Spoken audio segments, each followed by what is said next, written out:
Hello, everyone, and welcome back to Mind Body Medicine for Chronic Pain. This is Sean Hershey, and I am your host.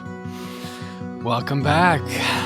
So I just got done with a day of seeing clients, and it was a good day. People really getting into some deep, really exploring like deep emotional stuff, and I'm honored that people trust me and let me in. It's vulnerable to go there and talk about deep emotions that you're not really even comfortable looking at yourself.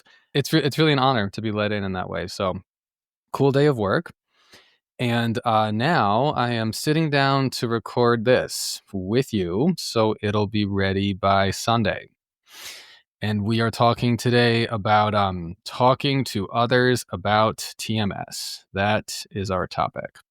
So let me say this before we get into everything. If you're interested in weekly individual therapy, I have some slots open, and you can contact me through my website. And what we would do then is set up a phone consultation, and from there you could decide if you wanted to work together. I'd be happy to talk to you. To get in touch with me, it's mindbodymedicineforchronicpain.com or seanhershey.com. They will both take you to the same place.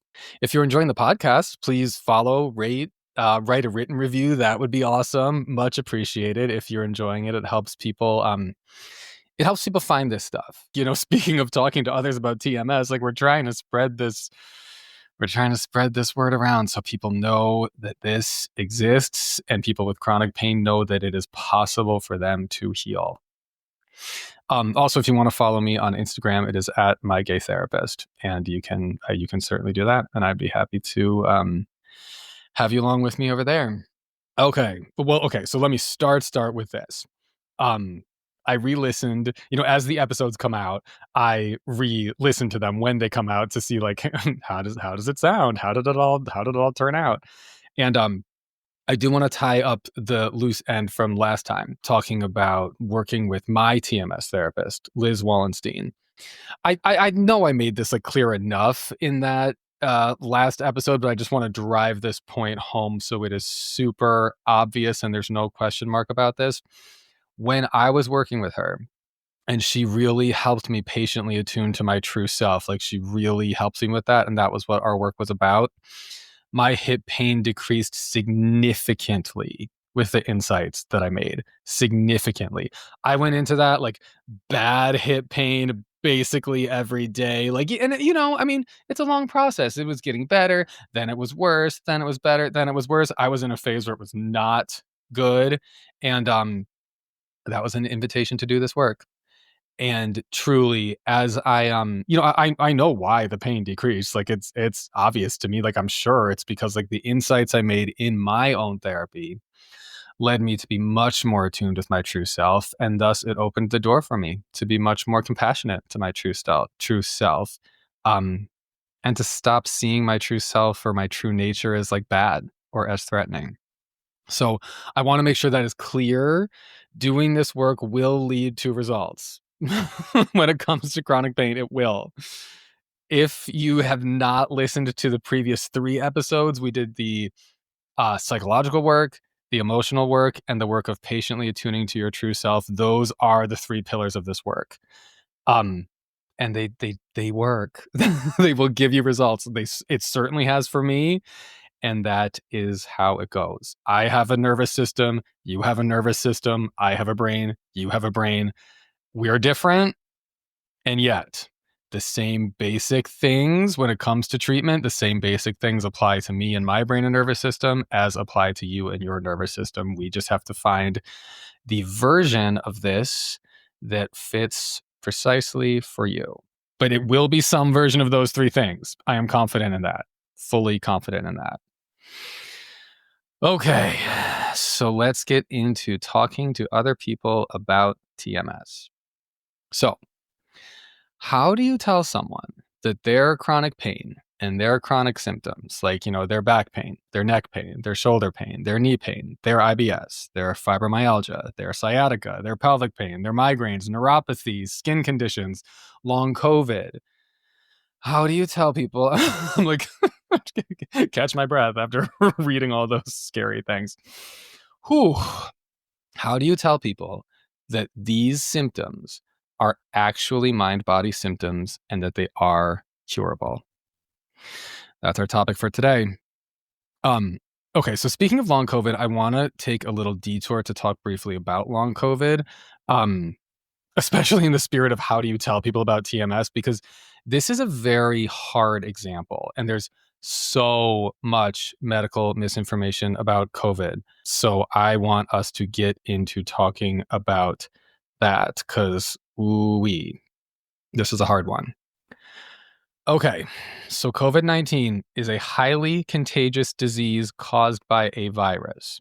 COVID-19 is not TMS. No, COVID-19 is a viral infection. COVID-19 is dangerous. As you know, while most cases are mild or moderate, many people have died from COVID. Living in New York City through 2020, that was dangerous. Hospitals overflowing. Like, I mean, we're gonna get into. I'm just gonna say this, even though it's really awful. It's like this is the reality, and it was the reality on the streets of New York. Refrigerator trucks, literally on the streets to store dead bodies. Hospital buildings, like adding temporary emergency tent extensions into parks. Many people died. COVID-19 is dangerous and really fucking scary. In that way, protecting yourself and your community from COVID with a mask was a good idea. Protecting yourself and your community from COVID by getting vaccinated, also a good idea. Wearing a mask, as you all know, was somehow politically associated with being weak or pathetic or being like a liberal snowflake. No. Protecting yourself and your community from the spread of COVID-19 is a good idea. So much medical misinformation around this. Like, COVID vaccines do not contain a microchip so that the government can somehow track you from inside your body. Not happening. COVID-19 was not a disease developed by the government in order to conveniently convince the population to get vaccinated with the hidden intention of placing said microchip into your body. No, not true. So much medical misinformation about COVID. And so, I mean, so much fear, very high emotions around COVID, the pandemic. Obviously, how could someone not have very high emotions around all of that? Okay. So that is COVID. As you all know, that is COVID. We're going to talk about long COVID. Okay.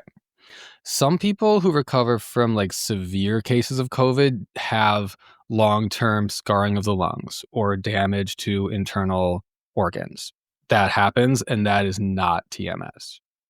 But many cases of long COVID are random clusters of TMS symptoms that come on after a COVID infection and are attributed to the COVID infection, even if the COVID case was mild, even if the COVID case was several weeks before, or several months before, or even a year before the cluster of TMS symptoms began. Many long COVID cases are not, quote, long COVID, unquote. They are, like I said, random clusters of TMS symptoms that came on, as TMS symptoms always do, for emotional and psychological reasons. Those cases that have been falsely attributed to a COVID infection that either happened recently or happened a really long time ago, those cases of long COVID are actually TMS. And I would really encourage you to start thinking about those cases as TMS and not as long COVID. And that is a good thing, because all the fear around long COVID, all the, articles and physicians saying we don't know what causes long COVID and we have no idea how to cure long COVID. We don't know why some people get it and some people don't. Long COVID is a medical mystery. It's scary. You're hopeless. All of that. If you really have TMS, none of that is true. None of that is true, and that does not need to be your reality. If you have long COVID that fits the TMS description, then like, hi, hello, welcome. Here you are. Mind body medicine is the cure for that case of long COVID because it is actually a case of TMS. Here we are. Here we are doing the emotional and psychological work that will work for the symptoms of TMS. Here we are. Okay, so yes, that is a little detour, a very important detour about long COVID, and because that's one that some people really don't believe or don't see the connection. Um, and that little detour that we're just getting back from is a very related to our topic at hand today. How do you tell people that their chronic symptoms are actually mind-body symptoms and that the symptoms are curable? How do you do that? Yeah. I wish I had the answer to that. Like, do you see me trying to do that for long COVID sufferers right now? And even as I'm doing it, as I'm talking, I'm like, people are going to think I'm crazy. They're going to turn this podcast off and they're going to be thinking like just more medical misinformation from another crazy person on the internet. I mean, right? Like, I have a whole podcast dedicated to the subject of mind body healing. And I'm like, yeah, how do you tell people about this? I have no idea. I have no idea. If you came here to this episode today because you thought I was going to lay out like the 3 steps of telling your loved ones that their conditions are curable, nope. I wish, but no. No. That said, there's still a lot to talk about here. And hopefully through this conversation, this will lead in some way to your feeling more confident in your ability to spread this message to others. And if nothing else, at least being here today will help normalize for you like how hard it is to talk about this to people who really need to hear it. And you want to share it, right? I so get that. When you find something that actually makes sense to you and is actually starting to help you feel better, and your symptoms, which have been plaguing you for years, sometimes decades, your symptoms are actually starting to abate for the first time, like, yeah, you want to spread that message to other people because, like, I mean, right? Like, many of your friends and family members and loved ones have TMS. I know because mine do too. So many people have TMS because it is the human condition. And then a lot of us get stuck, like really stuck. I mean, it's like everybody deals with this on some level. And then there's folks like you and me who get real stuck in it. And we need help getting out. We need to help ourselves and we need help from each other to get out. Okay. So I'm going to tell a brief story with some fun info about my past that relates to this. Okay, so when I was first starting out as a therapist and social worker, I think I was 25, 26. I mean, whatever, mid 20s, and my first job out of grad school, I worked as a therapist at a health center on 16th Street in Manhattan. And it was a community-based healthcare organization that provided care to underserved populations. And working there was like, I mean, it was a fun place to work. It was a very fun place to work, but it was very stressful. Oh man. I was on a big staff of therapists, and most of us therapists were like right out of social work school and then thrown into the deep end, like serving clients with like pretty high mental health needs. And everything was funded by Medicaid, which has a very low payout rate. And so to make the place financially viable, the management had us all like packed all day, every day, session after session after session after session. And it was like the pace was grueling. And the clinic was like very paperwork heavy. Like you had to write the therapy notes in the session with the patient while the therapy session was going on because like they gave us no time in between anything. They called it collaborative documentation, which is the most outrageous misnomer I've ever heard. But so it was nuts. It was a lot of pressure, a grueling pace. It was nuts. And despite that, like at the same time, the place operated kind of like the vibe was casual. Like it had the vibe of a community center that also just sort of like happened to be a doctor's office and a mental health clinic. So it was like fun. Like a lot of the patients were really there just to like be somewhere and have a place to hang out. And it was like it's a place to go. It was fun. Like people were there to like just be alive and see and be seen. It was fun. So it was a huge clinic, huge staff, and it was like in an old building, poorly maintained, like sad, like blinky fluorescent lighting. The space was like so makeshift. Like it was honestly like silly ugly. It was silly ugly. But like I said, somehow the vibes were still casual and fun and good. And it was a cool place to learn how to be a therapist. But stressful. My God. And my IBS was so bad back then. Wow. So bad. Okay. So that's there. I'm setting the scene. A few of my friends would go to the doctor at this clinic.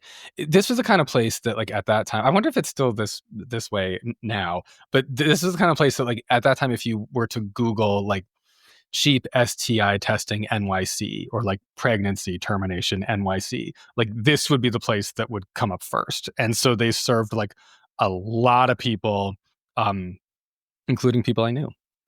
So one of my friends at that time went to this clinic, and let's say this friend's name was Lauren. So Lauren was also struggling with IBS. So she and I definitely had that in common. And Lauren was in an AmeriCorps program and making like very little money and had Medicaid insurance. So she went to this clinic for her primary care, and she told with her doctor there that she had IBS and was, of course, referred for an appointment with the nutritionist, Jamie. And I remember Jamie. Jamie was like a total cool girl. She was. We were not like close friends. She was too cool for me. She was a cool girl. And Lauren, my friend, saw Jamie, the nutritionist, several times. And, they worked together on my friend Lauren's diet, how to manage her symptoms, which, okay, now I know, and I know you know too, because you're listening to this podcast. It's great to have a great diet. Awesome. Diet is great, but it is not how you eliminate IBS, right? I should know because you can eliminate chronic IBS. I have done that for myself. But it's not through diet. Like I said, diet is nice. You want to eat things that agree with you and eat things that that feel good to you and nourish you. But is diet the cure for eliminating chronic IBS? No. Emotional and psychological work is the cure for eliminating chronic IBS. Okay. But anyway, okay, back to Lauren, my friend, and Jamie, the nutritionist at my clinic. So Lauren, one time in one of the appointments, asked Jamie, the nutritionist, how do you eliminate gas? Good question, right? And my friend Lauren told me this story, and she and I used to just like laugh and laugh and laugh about this. And this was like our inside joke that we'd recycle this comment for like all different other kinds of purposes. Because when Lauren asked Jamie, how do you eliminate gas? Jamie, the nutritionist, looked at her and said, if I had the answer to that, I'd be sitting on a yacht. And she gestures around to like, the makeshift crumbling old New York City building with the terrible fluorescent lighting. Like I would be sitting on a yacht. And both Jamie and Lauren are both just like laughing and laughing. And Lauren, in telling me the story, she was like, and that is why I love this doctor's office. And that was why I liked working there, because it was like, it was fun. Like the vibes were just fun.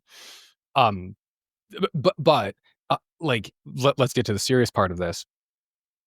Jamie did not know how to help Lauren actually overcome IBS. And there is actually a cure for chronic pain, symptoms, and conditions. And if Jamie knew it, if that nutritionist knew it, she would not be sitting on a yacht. She would not be sitting on a yacht. Why is that? Because the answer is mind-body work.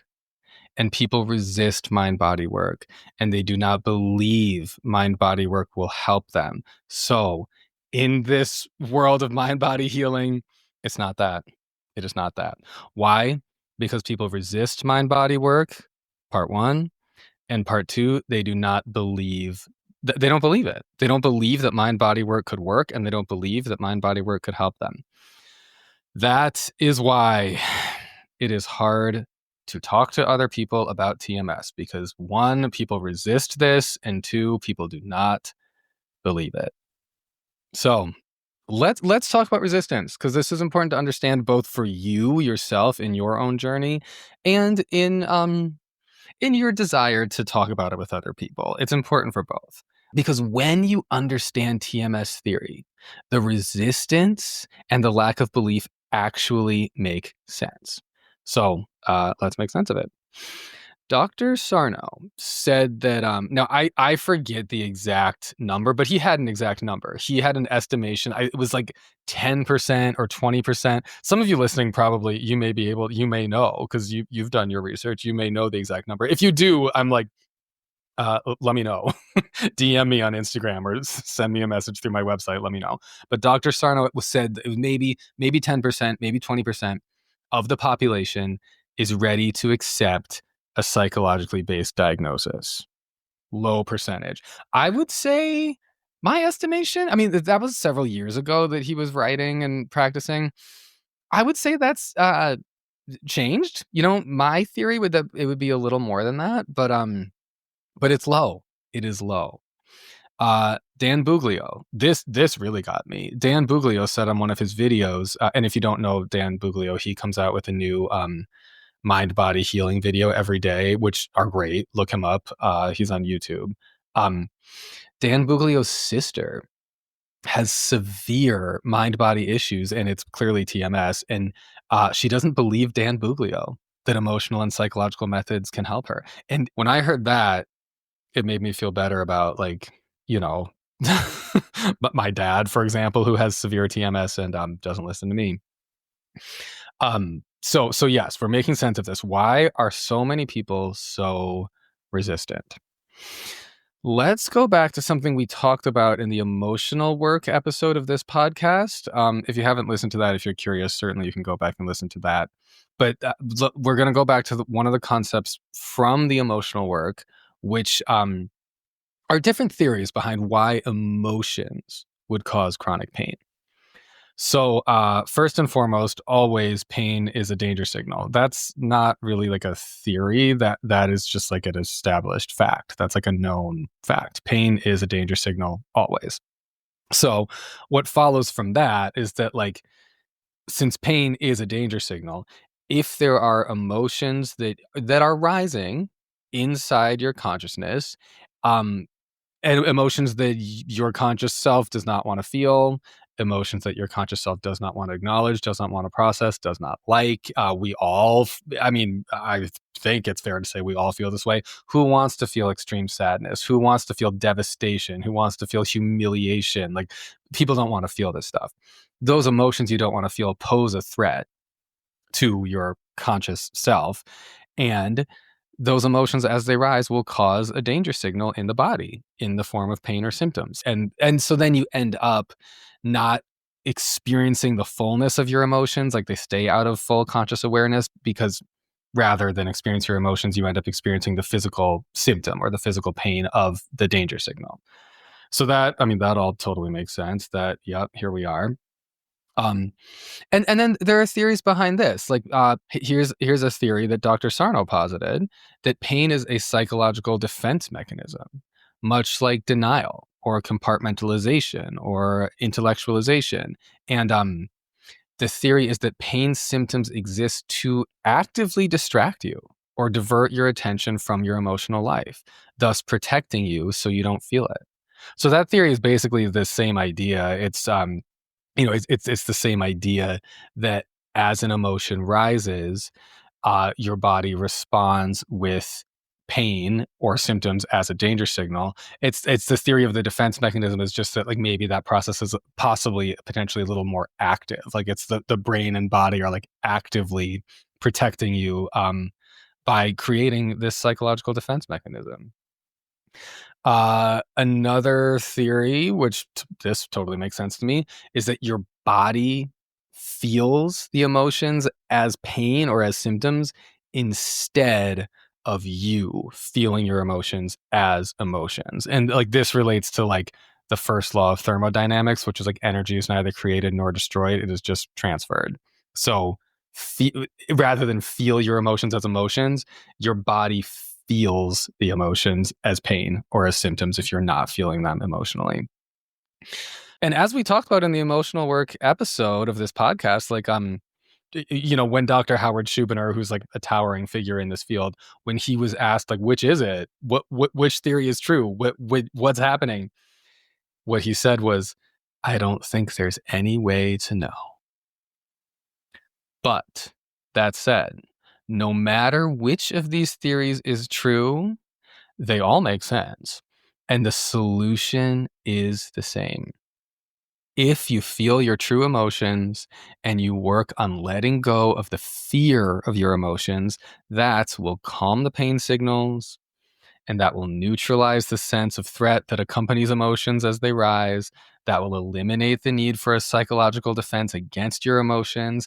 And that also will discharge the energy of the emotion as you feel it. Like, so it is transferred from physical pain back to emotional pain so that it can be processed and felt and moved outside of you. And it's no longer like stuck in your body. So, understanding why emotions cause pain and symptoms is key to understanding why it's so hard to talk to people about this stuff and to get them on board because of the protection, because of the defensiveness, because people are protecting themselves from their emotions. It's hard. This is hard work. That's why it's hard for other people, and it's why it's hard for you. It's also why it's hard for me. Feeling emotions is hard, period. So we can, even as we're like, God, why won't anyone listen to me? Why won't my aunt, my mom, my whoever, why won't they believe me? We can develop empathy for people who are struggling with TMS, but who are not willing to acknowledge the psychological and the emotional connection. Like they're not ready to look at the underlying emotions and do the underlying emotional work. We can empathize with that because it's like, yeah, we've all felt that too. We get it. That's why it's a big part of why we've had chronic pain in the first place, and it makes sense. I know it sucks when you want to help your loved ones and they won't listen to you and they don't believe you and they become defensive. I know it sucks, but know that you're not alone in that. It has happened to me many times, and it makes sense. A very common reaction to people reading Dr. Sarno's books for the first time, a very common reaction is throwing the book across the room. That's actually like a pretty common story. I bet some of you listening have heard that, and honestly, I wonder if some of you listening have maybe even done that. So here's a story about a patient who I had. So this was back in the day when like now I advertise myself as a therapist as like I can help you move past chronic pain and chronic symptoms using emotional work. Like that's the kind of work that I do with clients now, and that's how I like advertise myself as a therapist. So before I got into this, I was advertising myself as working on attachment issues and issues of trauma with queer clients, which honestly, great work. Still do that. Still love that. Like great stuff. But as I began to integrate TMS stuff, first of all into my life and then into my practice, it's just like, wow, it's so helpful. And I'm very passionate about doing this. But so I'm talking about that transition because this story. So this client of mine, he came to me because of depression and attachment issues and trauma. And he came to me before I was advertising that I did mind body work. So he did not know that that was even something that I did. Um, and he on top of what we were working on, I mean, mainly he came to me to deal with depression. And he also had severe chronic fatigue, like debilitating, and some chronic pain as well. And his goal in therapy was to fix the depression. So, anyone who knows about emotional work knows that fixing a symptom is not really the way to true healing. Like, it's got to go deeper than that. Um, and you know, he and I in our work together, we worked together for well over a year. Like, we did go deep in some ways, but this client was very, very defended and very, very anti anything that I told him about the mind body connection. Very, very against hearing any of it. So there was one, and you know, I was really trying to help him, and I know, I mean, look at a body. The mind and the body are connected. It's one thing. You know what I mean? Like, look at yourself. Look at everyone you know. The mind and body are obviously connected. So, you know, I at one point was again providing him like quote unquote education that I thought was going to be helpful to him about the mind body connection, and you know, I was really trying to instill hope that his severe chronic fatigue like could be treatable. And as I was talking to him about like the mind body connection and TMS, he literally stopped me and yelled at me through the Zoom telehealth screen, yelled at me, "That's fucking pseudoscience." And I was like, damn. Okay, damn. And that you know, that shut me up. And I was like, all right, this client is like, if I keep pushing this too hard, this client is definitely going to leave and is not going to get any help from me because like this is turning the client off so much. So that kept me quiet. And you know, I was still trying to like do the emotional work, do the work of attuning to himself, but like it kept me quiet. And I wasn't able to help that client very much at all. And honestly, like, it's really sad to me because you know how you hear in people's TMS recovery story, like when you hear success stories, a main focus of those stories is often like all the doctors that the person went to, all the alternative providers that that person went to, and no one was really able to help them. Eventually, he left therapy with me for another specialist who I don't even remember. This was a little bit ago. Specialized in like something else, something that was not mind body related. And this client left me basically saying like, you couldn't help me, so I'm trying something else. Oh, and that really killed me as a professional who works in this space because like I am confident that had he been more open, I mean, I like knew his whole story. I am confident that if he was more open and was more bought into the mind body connection, TMS work could have absolutely helped him with his depression, for sure helped him with his chronic fatigue, definitely helps him with his chronic pain, but it can't help you if you aren't open. If you can't do, you know, like we've talked about in this podcast, there are 3 parts to healing. 1, the psychological work. 2, the emotional work. 3, the work of patiently tuning to your true self. If you can't do any of those 3, like you need all 3 parts. If you can't do the psychological work, like learning to see your symptoms differently, understanding, internalizing, and believing the real facts about chronic pain and symptoms and conditions. If you can't see your symptoms differently and you can't teach your brain and nervous system not to fear the symptoms, not to fear the pain, you can't really find success in this work if you're not willing and able to do that. Like, you need all the 3 parts. And that, you know, to do the psychological work, you have to buy in. And that is what makes it so hard to talk to other people about this, because if people aren't bought in, they are defended, very defended. And that's what makes it hard for us. I mean, like, let's be real. Like, you don't buy in all the time.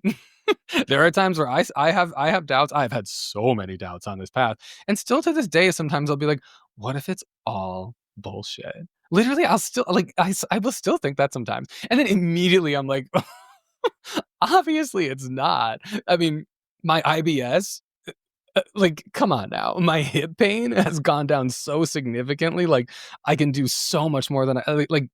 I don't need to get into it. This is obviously not bullshit, but it's easy to doubt it. It's easy to doubt it. So, okay, yes, the main reasons why it's hard to talk to people about TMS is that people are resistant. Yes, that's what we're talking about. And the second part, people just don't believe it. People just don't believe it. So let's talk about that for a little bit. People just don't believe it. Why would they? Literally, why would they? Since mainstream Western medicine has yet to like really adopt the mindset that psychological and emotional factors cause chronic pain, and in doing so, they'd also be adopting, like, you know, if they adopted that mindset, they would also adopt the mindset that emotional and psychological interventions can end chronic pain. In the absence of that, like, yeah, mainstream medicine is just left saying, like, there is no cure for chronic pain. They say maybe some people sort of manage it, but there is no cure. Wrong. That is wrong. But hey, that is where mainstream medicine is right now. To the woeful misfortune of everyone who struggles with chronic pain and conditions, that is where mainstream medicine is right now. In Hungary, in the 1840s and 50s, a surgeon introduced the idea of washing one's hands before performing surgery. Yes. Introducing the idea of washing your hands before performing surgery. That was so effective in like positive surgical outcomes that it became standard practice in medicine by the 1880s and 1890s. Yes. Now we are living in the before times, not the after times. When it comes to chronic pain, like we're living in the equivalent of the not washing your hands before surgery times, not the after where people, but you know, consciousness evolves, not the after where people realize like, oh, right, you have to wash your hands before performing surgery. Galileo, born in Italy. This was so interesting. Like, I know this story, but I like went deep into researching this and wrote down some notes for this podcast because I was like, oh my God. Wow. Galileo, born in Italy in 1564.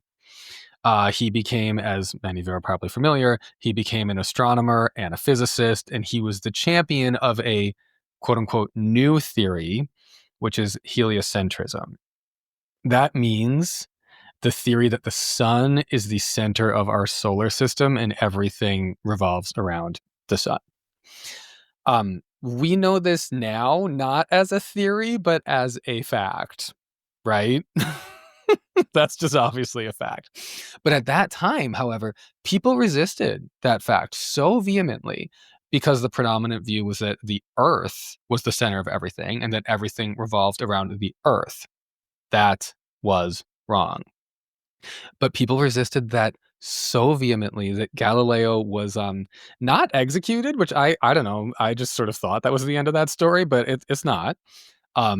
He in 1633, he was convicted of heresy by the Catholic Church and was forced to spend the last 10 years of his life under house arrest at his house near Florence in Italy, and he died there in his house under house arrest because people did not believe his new theory. Which, I mean, you know, to call that a theory is ludicrous by today's standards because it's just a fact. Like, we all know that now. In 1992, I was alive. I would have been probably 4 years old. In 1992, Pope John Paul II formally issued a declaration acknowledging the church had made an error in the case of Galileo in a trial that took place in 1633. Isn't that nuts? I'm like, holy shit. I did not know that kicker at the end. And it just goes to show, sometimes things change slowly in human consciousness. Slowly, slowly, slowly. So, as with everything in life, we are living in the process of history. And when it comes to the treatment of chronic pain, like I said, we are living in the before phase. and not yet living in the after phase.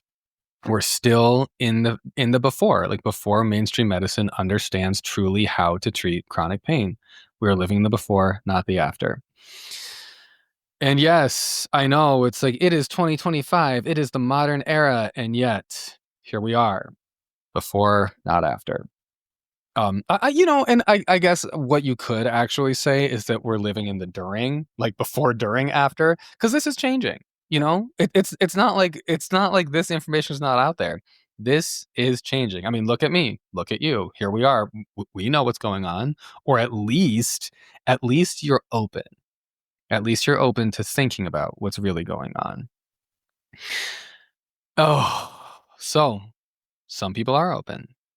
I'm open. And that has radically helped me in my life. Oh my God. My IBS, the chronic IBS that I no longer have anymore, my terrible hip pain that used to be so bad all the time has chilled out so greatly that I don't even consider it chronic pain anymore. It's like, I mean, it's still there more than I want it to be, that's for sure. And so I know I still have more work to do. That's okay, because I understand this. It doesn't scare me so much anymore because I'm open to this. And I just encourage for you the same. Open yourself to this because it will help you. I mean, think of all the people who were cured by Dr. Sarno. They were open. Will everyone who you try to talk to be open? No, they will not. And that's just one of the hard facts about life. Not everybody's going to be open to this. Whatever energy it was that whoever had in them that sentenced Galileo to 10 years of house arrest until death, that energy is still out there in the world. And that just is what it is. Here we are. But that doesn't have to be your energy. If you have those parts of you inside you, okay. All right. Let's acknowledge that. Let's speak from those parts. Okay. But that doesn't have to be your full truth. You can be open. Okay, so as we are rounding this out, I just want to tell a final story about so when I was at Nicole Sachs's Omega retreat, which, like, it's funny, as I record this podcast, I'm like, there's so many stories that I have to tell from the Omega. I've been to two, one year and one the next year. Highly recommend. It was such a cool experience, and if you can make it happen, I would totally recommend it. The first year that I was there, so the way it's set up is, like, we're all in a big room all week, and there's like a screen at the front, a stage at the front. There's like sounds, music, different, there were PowerPoints, like there was a lot of like sort of technological stuff going on. So there was a sound guy in the back who like did the tech, and he would like come up if somebody's slides weren't working or whatever it was. And so the same guy was with us in the back for the whole week. And then at the end of every day, Nicole would pass around a microphone, and there would be like about like an hour for people to just like in a circle, just share like, this is what I'm feeling. This is what really landed with me today. Just like allowing people space to like process. And at the very end of the week, like the last circle that we had, like, people, this is intense stuff. People are crying. People are like, thank you so much. People are like, I feel, like I have so much more hope. People are like, I'm on a different track now. This has been, I loved meeting all these people. People are like really gushing over how meaningful this work is to them, because it is meaningful. I mean, this truly, like, mind body work is life-changing. And so back to the sound guy. The sound guy raises his hand and is like, can I have the mic? So he gets the mic. He was like, I've been working at the Omega Institute all summer, and this is like, the fifth workshop that I've sat through. He was like, this shit that you all are doing, this is next level. And everybody was like, oh my God, LOL, I know, right? Everybody's laughing. Like, people are loving this. And the sound guy goes on. He's like, I'm in the back having like epiphanies. I'm in the back crying along with you. I'm in the back like journaling about stuff I haven't thought about in years, but like obviously is affecting me, and I have a lot of emotions around it. I'm having epiphanies about a health condition that my mom had all through my teenage years, and she was so sick and none of us knew what was wrong with her. Like, I feel like I actually now I understand what was going on there. Like, he was like, the work you all are doing is next level. How amazing is that? Like, I just want to share that because this is somebody who, like, the Omega Institute is awesome. And they have a bunch of different programs about a bunch of different things, all different kinds of the healing modalities and, self-work, growth. And this guy who sits through a lot of this stuff, he, like me as a therapist, sees that this mind-body work is next level. And I bring that up in talking to other people about this because, like, if people are open to it, like the sound guy who was forced to sit in the back of this 5-day long program about chronic pain, if people are open to it, it's like, wow, it hits and it is super impactful. So, um, let me say, I'll just say this. A lot of people in my own life, like friends and family, they're like open to the idea and it like sort of, it makes sense to them. But no one who I know in my personal life has picked this stuff up the way I have. Nobody. It's only through like doing TMS work and doing this professionally and like being part of this community. That's how I know people who are like really into this stuff. No one in my personal life has really gotten into this the way I have. Even people with chronic pain and chronic symptoms and conditions, they haven't gotten into it. Their loss. Their loss. But it is becoming more and more accepted, and that is a good thing, right? Okay, so I'm sharing all of this just to say, like, yep, I know you want to tell everybody about this, and I know that it's really hard to do so. I am here with you. I know how powerful this is, and I know how powerful the resistance is, and I know how powerful the lack of belief is. I know. Here we are. I know. That said, some good resources for, like, if trying to share this information with people who like maybe do have some openness, good resources that I would recommend: the book Healing Back Pain. Classic. That has been so many people's introduction into this work over the years. Healing Back Pain, great place to start. That's obviously by Dr. John Sarno. Mind Your Body by Nicole Sachs, which came out recently. Great book. Really, really nice book. That I'd be convinced if I read it. I'd be convinced. You can always share this podcast with people. I wonder if this would if this would help them. People who are sort of maybe open to it, maybe not. Nicole Sachs's podcast, awesome. So many success stories. It's like, how can you not believe all of the success stories? A great thing to offer to people. The book The Way Out by Alan Gordon, that makes sense. Like, that is a very logical book. He doesn't go so much into the emotional stuff, which I actually feel is what people have the most resistance around, as we talked about in this episode of the podcast. That makes sense. It's clear, given TMS theory, it makes sense why people have so much so much resistance to the emotional work. Alan Gordon's book is mostly about the psychological work. The Way Out. It's kind of hard to resist that. So I would recommend that. That's a good way to open the door. Dan Ratner's new book, Crushing Doubt. Again, great. That's very holistic. He goes into many parts of chronic pain healing. That's a good resource. Very good resource. And if you feel it's too hard to explain it, these books and these resources, like, hand it over to the professionals, hand it over to the experts, because you can rely on us and on them, the other experts, to do that. You don't have to take that all on yourself. Okay.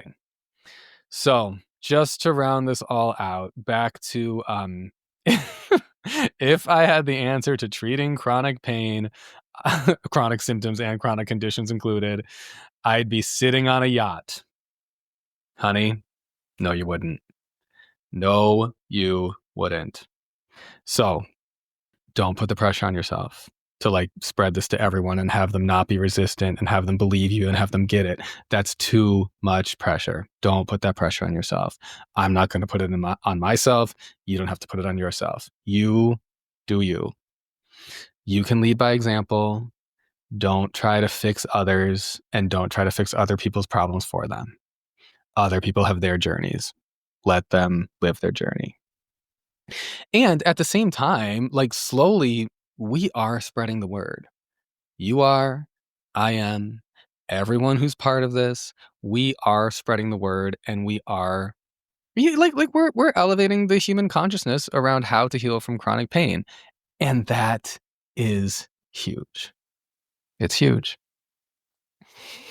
Okay, so that's what I have for you this week. Like I said, if you came hoping for like, here's the exact formula to follow and everyone will believe you.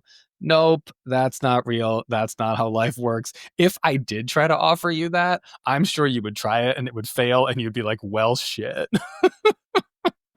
It's not real. It's not real. And you know how it goes with chronic pain healing. It is very important to be real, authentic, and honest. We're not telling lies. We gotta be real. Okay, so there you have it. Talking to others about TMS. So if you're interested, like I said at the beginning, if you're interested in weekly individual therapy, I'm open. I've got some slots open, and you can contact me through my website. I would be thrilled to talk to you. If you're enjoying the podcast, please, follow the podcast so you know when future episodes come out. Rate the podcast. Write a written review would be really cool, because the more positive written reviews, the better for increasing visibility for the podcast. So that would be cool. And if you want to follow me on Instagram, it is at mygaytherapist. That's where you can find me. Okay, this has been super fun. Love talking to you all about this. Super fun. And I will plan to talk to you again next week.